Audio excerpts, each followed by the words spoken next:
Good morning, everybody. Welcome to your Wednesday, August the 12th, video Devo.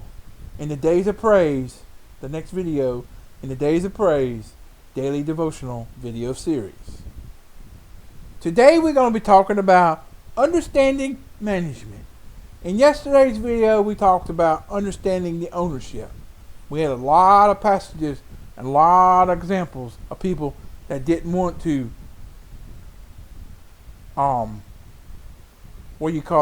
didn't want to bow down to the ownership that God had over them. They wanted to own, they wanted to be better than the owner itself. So, and as it said in that passage, God is the owner. And now we're going to do understanding the management behind that. So today we're going to be starting off with Matthew 25, verse 14. And it says, "For the kingdom of heaven is as a man traveling into a far country, who called his own servants and delivered unto them his goods." So several kingdom parables in the New Testament provide glimpses into two major principles: God's provision and our management of his wealth. So today we're going to be talking about the management of God's provision. Yesterday we were talking about the ownership God has over everything. So in the parable of the talents found in the book of Matthew, the talents, which is money, belong to the Lord of those servants, as it says in Matthew 25:19. "And he gave to every man according to his several abilities or ability." Matthew 25:15. Each steward had the master's confidence and trust. The success of enterprise depended upon the servant's productivity. Each steward received varied amounts of resources, or monetary resources, according to the master, and the reward was based on the faithful use of those resources, of those talents. So in Luke's parallel account, in Luke 19:13 to 27, it focused on the percent of the return. And in both cases, the stewards were essentially asked, "What did you do with what you were given?" And each had enormous freedom in his management and the opportunity to demonstrate his capabilities. So they were both given a certain amount, and they had to double it or whatever. They had to put it forth and had to figure out how to manage a way of making it grow, or whatever, however you want to say it. It's like you're given a plant and you have to manage it to make it grow. That's just the first thing that popped in my mind, was manage how a plant grows and keep it alive to make it flourish.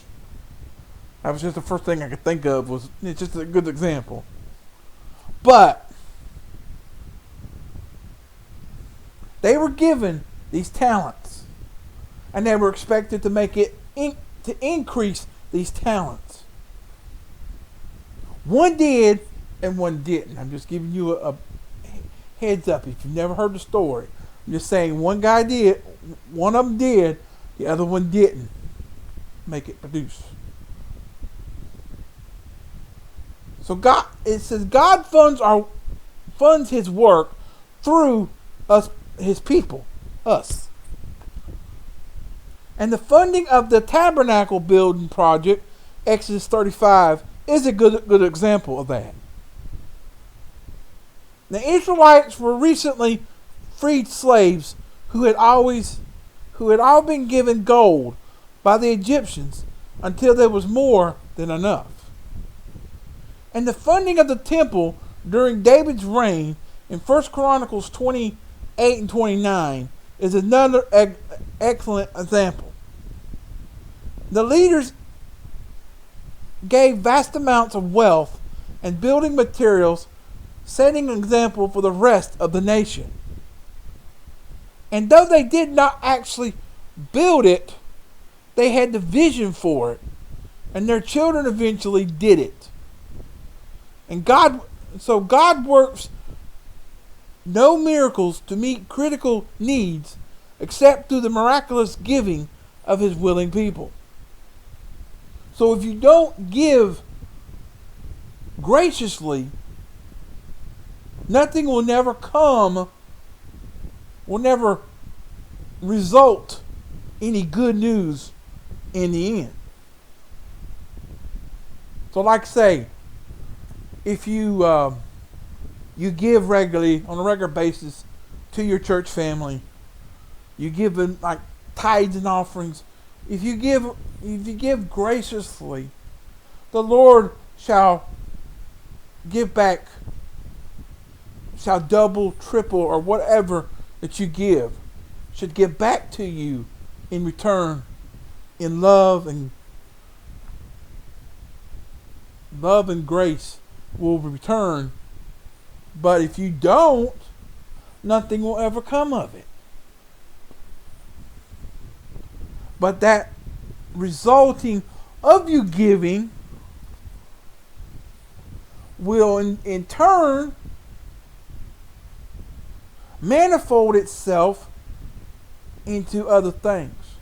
Like say if you give tithes, if you give on a regular basis, your tithes go toward your the church building, the church family, to help make the church family grow and give it ability to what do you call that? Invest it to make the meeting place better.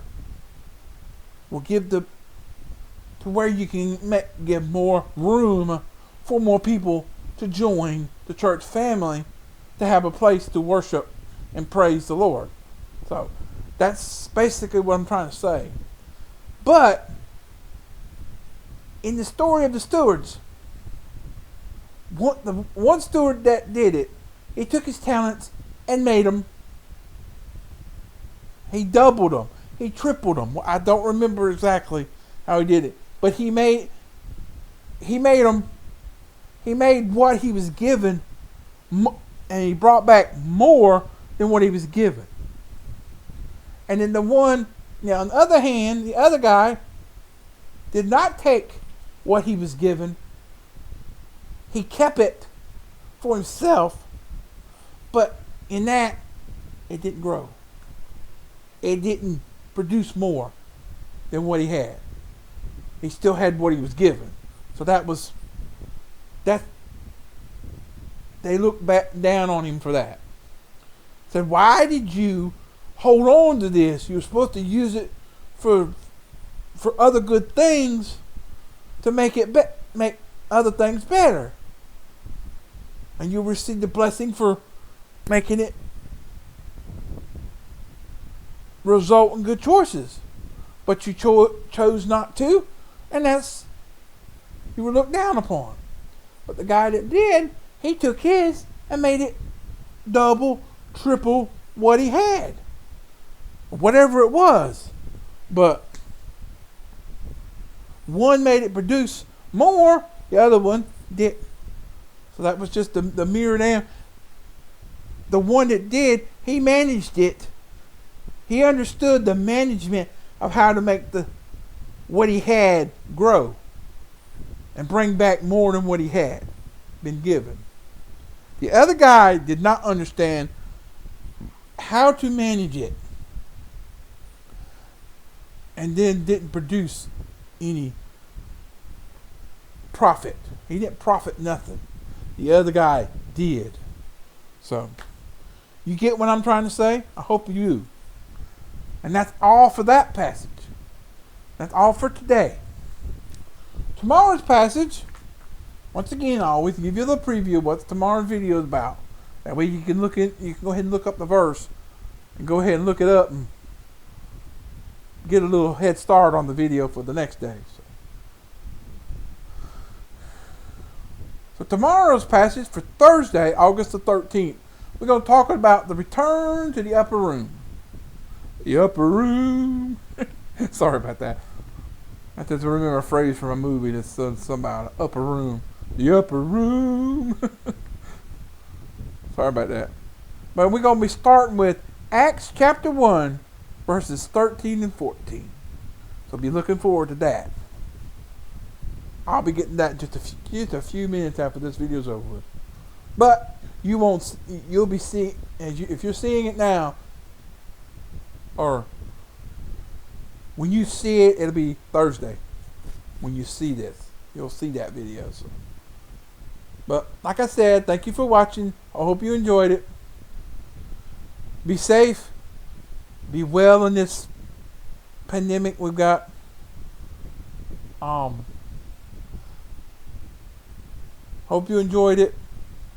Comment down below. Like, comment, subscribe. I know I'm supposed to say that in every video, but I don't. But like, comment, subscribe. If you're seeing this on Facebook, hello everybody. Please visit my Facebook page and comment, subscribe to my channel. Because right now I got one lonely subscriber. But shout out to that guy. Thank you. But hope you enjoyed what you seen. I appreciate you. I love you. See you tomorrow in tomorrow's video. And I'm out.